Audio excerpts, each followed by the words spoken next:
Thank you very much, Mr. President. Colleagues, I rise today as co-chair of the California Legislative Jewish Caucus to present SCR 43. Each year, we as a Jewish caucus bring forth this resolution and ask you, our colleagues, for your support and participation in moving the resolution and observing Yom HaShoah, Holocaust Remembrance Day. In the past, we have brought survivors from across the state, including from your local communities, to honor them and to remember the horrors of the Holocaust. This year, we have brought honorees from the districts that our caucus members represent, including survivors, the descendants of survivors, educators, and justice seekers. Two of our honorees here in the Senate are being honored posthumously, having passed away in recent months. May their memories be a blessing. As we move further and further away from the Holocaust, our collective memory can become similarly distant, and the duty of recollection becomes all the more important.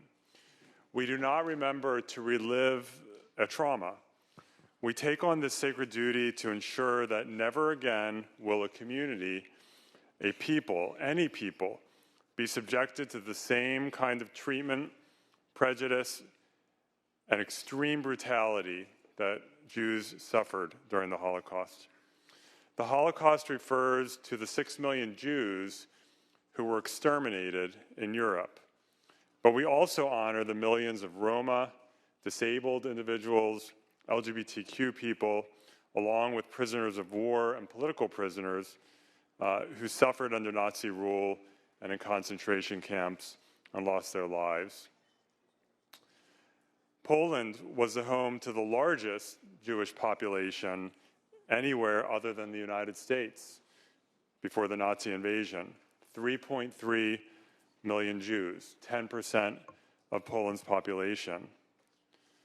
In the 6 years of the Holocaust, Poland's Jewish population was reduced from 3.3 million to just a few hundred thousand. In 1950, the Jewish population in Poland was just 45,000. 3.3 million down to 45,000. About 2/3 of Jews in Eastern Europe lost their lives.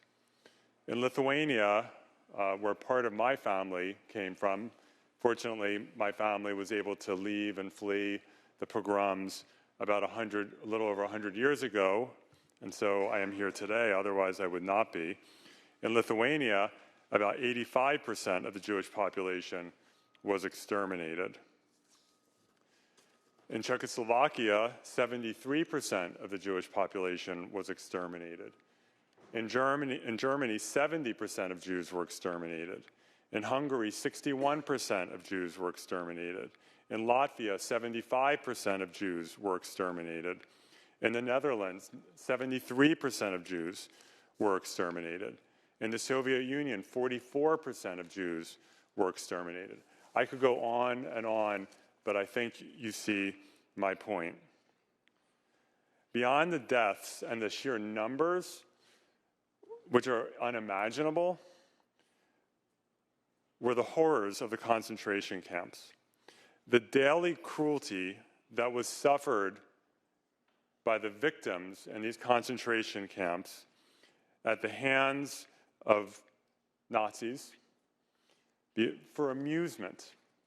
Nazis who would amuse themselves by physically torturing and even raping victims in these concentration camps. The forced labor, the medical experimentation, the starvation. The Jewish people know that when we see injustice today, when we see a disregard for human life and dignity, that we have to speak up.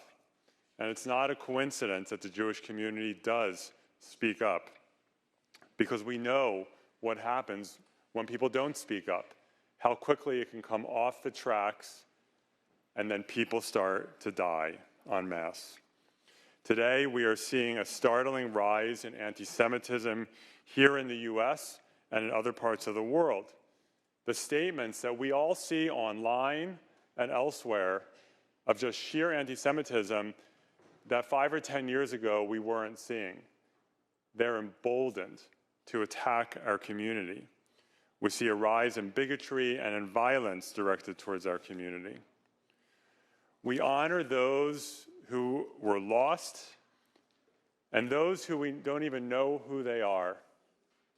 The Jews and others who were exterminated in the Holocaust, and we don't even know their names. Before I close, if you would please join me for a moment of silence in memory of those whose lives we lost.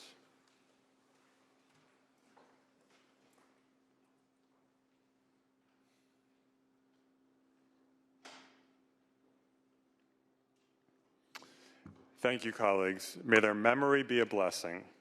I urge an aye vote on SCR 43. Thank you.